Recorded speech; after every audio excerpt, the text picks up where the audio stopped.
through trial and error, figure out what it needs to change and what it needs to retain in order to remain relevant and useful to its stakeholders. I believe that the broad principle of what to change and what to retain is an appropriate basis for addressing the broader question of how to sustain a process of rapid economic growth, which has clearly benefited many, but has a long way to go in terms of carrying the vast majority of citizens over a desirable threshold quality of life. To be meaningful, sustainable growth has to be viewed from the perspective of the individual. Ultimately, it is individuals or households who determine whether the growth process has benefited them or not. In short, just as the durability of an institution such as the Madras Chamber depends on how effectively it serves the interests of its members, so also does the sustainability of a growth process depend on how effectively it serves the interests of its core stakeholders, that is the individuals and the households in the economy. This is the broad perspective from which I plan to address today's topic. In what follows, I will address 4 issues: food, human capital, infrastructure, and financial sector development, in which I believe reforms are critical to the sustainability of the growth process in the way I have defined it. This is not intended to be an exhaustive list. I am acutely aware that there are many other issues which have a legitimate claim to be on anybody's list of reform priorities, and the President mentioned some of these. I have chosen my list based on my understanding and knowledge of them, and not because I believe they are decisively more important than others that have been excluded, nor am I claiming to offer any panaceas by way of reform ideas. Given complex interlinkages, many solutions that may seem perfectly reasonable in a limited context break down when the context is widened. However, despite all these caveats, I will assert that these are all critical reform agendas, and it is worth debating and refining the solutions that emerge. Let me begin by talking about food. Food inflation is a significant negative feature of today's economic environment. It has a tremendous impact on quality of life as people struggle to maintain nutritional standards that they had previously achieved, or give up some other forms of consumption in order to keep themselves well fed. For a country that legitimately believed that it had effectively dealt with its vulnerability to food shortages in the form of the Green Revolution of the late 1960s and early 1970s, the current situation comes as a rude reminder that solutions are rarely permanent. To place the current developments in context, it must be pointed out that the world economy is itself facing problems with food prices. As slide 1 shows, food as a category has been following global trends in commodity prices over the past couple of years. There is a view that this is the outcome of the larger trend towards financialization of commodities, which has seen the large increases in global liquidity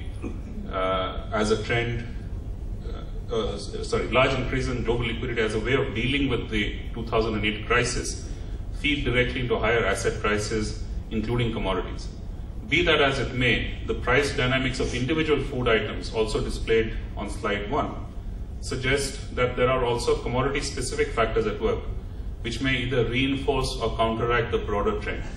Sugar, for example, shows fluctuations in response to current supply conditions, while wheat reflects the effects of persistent drought in some major cultivating areas. India's food inflation is certainly linked to global trends, particularly in relatively heavily traded commodities like sugar and oilseeds. But given the high degree of self-reliance in many other commodities, domestic factors also play a big role. Slide 2 shows the significance of food inflation in the overall domestic scenario. As the graph suggests, although the drivers of inflation in recent months have been energy prices and demand pressures, which in the graph are reflected by the red line and the blue line, the food prices contributed significantly in the first half of 2010, and food inflation remains uncomfortably high. Apart from directly impacting the index, this is also likely to feed through the wider inflationary process through higher wage demands, of which there is some evidence. It is generally believed that food prices are highly sensitive to monsoon performance, but this belief has been tested over the past few years. I think there is sufficient evidence to suggest that food prices are being driven not by transitory factors such as rainfall, but by more fundamental forces. Essentially, a long period of relatively rapid growth has taken large numbers of households across a threshold at which they begin to look for nutritional diversification. The predominance of cereals in the typical household diet gives way to greater balance and a consequent increase in the demand for proteins, pulses, milk, meat, fish, and eggs, and also vegetables and fruits. It is no surprise that these items have been the primary causes of food inflation in the recent period. Further, as slide 3 clearly shows, there is a significant deviation from an earlier trend as far as proteins are concerned. And this is the red line, the straight line is the trend, and the curvy line, the wavy line is the actual price index. There is significant deviation from an earlier trend as far as proteins are concerned, which do not show any signs of reverting to the more moderate trend in the way that non-protein items do. The implication is that as long as growth is leading to rising household incomes, particularly at the lower end of the income distribution, the pressure on food prices resulting from nutritional diversification will continue. The enduring solution to persistent demand-supply imbalances in food is to increase supply rapidly. This is exactly what the Green Revolution did. The combination of inputs that achieved that success is well known, and some lessons may yet be relevant. The basic principles, however, are quite clear. Production of the relevant items has to be increased, mostly by increasing productivity. Cultivation risk has to be mitigated for farmers to find these products more attractive. Transportation, storage, and distribution efficiency has to be increased to keep losses and distribution margins down. These may seem obvious points, even cliches, but there is no getting around them. There will be some generic strategies and some crop-specific ones which make it worthwhile to approach the problem from a wider perspective. A first step has been taken by the government in setting up the National Mission on Protein Supplements, from which a concrete action plan needs to emerge quickly. In its absence, the likely scenario is one of persistent food inflation, and from the all-important perspective of quality of life, persistent nutritional imbalances. This is not a recipe for sustained growth. Let me now turn to the second issue of human capital. India is the second most populous country in the world and will become the most populous in a couple of decades. It is also one of the youngest and will remain so for some decades to come. At one level, this so-called demographic dividend provides an enormous opportunity.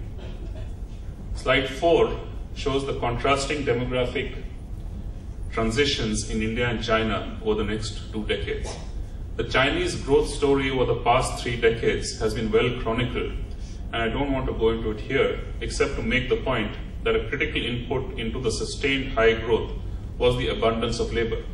Of course, other policies contributed, but they can all be seen in terms of how they facilitated the absorption of large numbers of workers from the farms into the factories. The main point that slide 4 makes is that the Chinese pool of workers is going to shrink as the population ages over the next 2 decades, during which period India will add a substantial number of workers. While China will lose about 40 million workers between 2010 and 2030 as they move past the age of 60, India will actually add 220 million workers. In terms of competitive advantage, this is an opportunity to take over the mantle of the factory to the world with hundreds of millions of relatively low-cost workers producing goods that the rest of the world will consume. In fact, as slide 5 shows very clearly, India will dominate the global pool of workers as China's population ages, because no other country that is likely to face the same level of labor costs as India's has anywhere near the number of people. It is the hub of if the hub of global manufacturing is to move from China, realistically speaking, it can only move to India, or to expand the geographic scope somewhat to South Asia, where also similar demographic trends are at work. However, the mere fact that the economy has a large number of potential workers doesn't guarantee that they will be employed in desirable, relatively high productivity, well-paying jobs. There is nothing automatic about the process. which is what makes the other policies that facilitate and support it extremely important. This is where some questions about India's ability to replicate the process arise. A basic concern is the quality of the workforce. Slide 6 provides a comparative picture of the most basic workforce quality parameter, that is whether workers have been through secondary school. Evidently, despite significant improvements in India's record, which is also significantly better than those of its South Asian neighbors, India lags a long distance behind China and the Southeast Asian economies, all of whom have been or still are manufacturing powerhouses. Of course, the mere fact of having finished school does not guarantee that a worker can be productively employed. Vocational, job-oriented training may be a necessary part of equipping workers to function. Data on these indicators are sketchy, but anecdotal evidence suggests that this is not a very large pipeline, and in its current state can hardly hope to make a dent on the large numbers of potential workers today, let alone the surge that is anticipated over the next 2 decades. Partly as a result of this, but also due to some other factors, some of which will be addressed in the next section, India's record in moving people from farm to factory has not been very good. As slide 7 shows, I need some power on the computer, if you don't mind.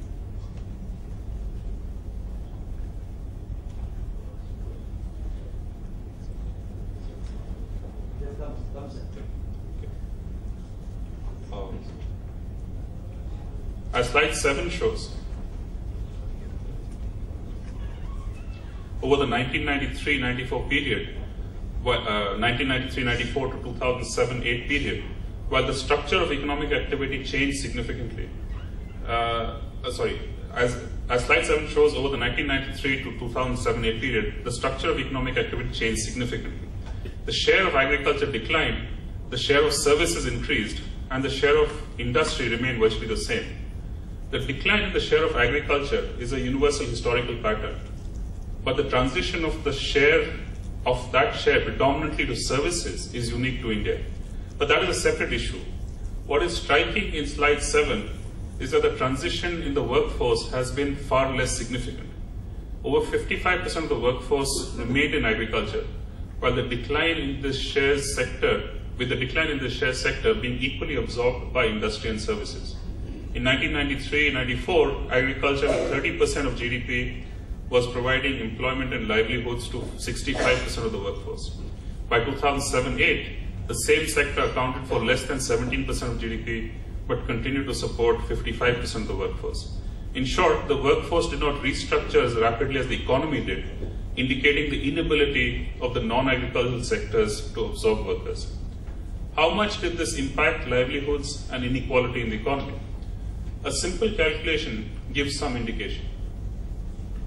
Slide 8 displays the absolute and relative levels of average labor productivity across the 3 sectors, agriculture, industry, and services. Although these are very crude measures of productivity differentials, the magnitudes are suggested. The graph shows that the average worker in industry or services is about 5 times as productive as the average worker in agriculture, which means that the ratio of their earnings must be about the same order of magnitude. In other words, in terms of the simple arithmetic, every worker shifting from agriculture to industry or services would contribute 4 more units of GDP, besides, of course, spending and saving out of higher earnings. As crude as this arithmetic may be, the point is clear. Accelerating growth in a way that is sustainable will inevitably involve moving workers from agriculture to industry and services. However, the fast pace of transition does not provide much reassurance that the Indian economy does this very well. Facilitating the transition is, therefore, a critical requirement for sustainable growth.